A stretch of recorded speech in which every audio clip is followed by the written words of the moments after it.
the Q&A brought out many issues and open questions we still have. And so that for an organization of IFPRI, of course, means it's a good thing and a bad thing. It's right. We don't have the answers yet, but at the same time, it encourages us to go forward and to try to come up with information and data and insights to provide answers in the future. Thank you.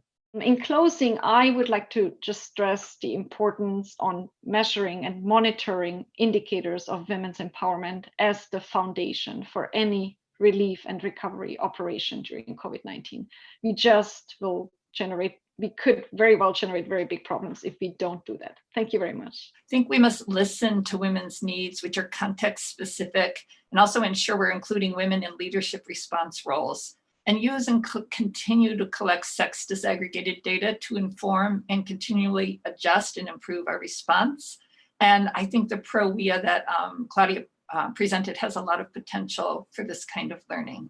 Thank you. I'd just like to emphasize that although women are bearing the brunt for these and other crises, we need to recognize that they are an essential part of the solution, and we need to ask them as leaders, as innovators, as farmers, and as business people what they need and what they want. And it speaks into what my colleagues have said on the role of data so that we can be more inclusive and equitable. Thank you.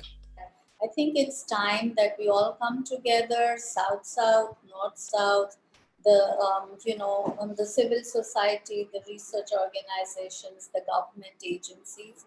But I think we also need to look at what I would like to emphasize is local methods and approaches to rebuilding lives and livelihoods post-COVID. Thank you. I think that the local methods and approaches are really where the solutions are coming from.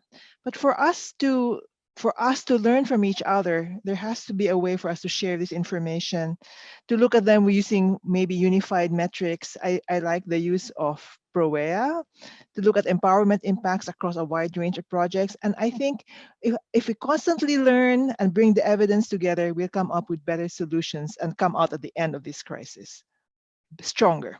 Thank you. From where I sit, I see the COVID crisis in many dimensions, from the kind of epidemiology, the economics, etc.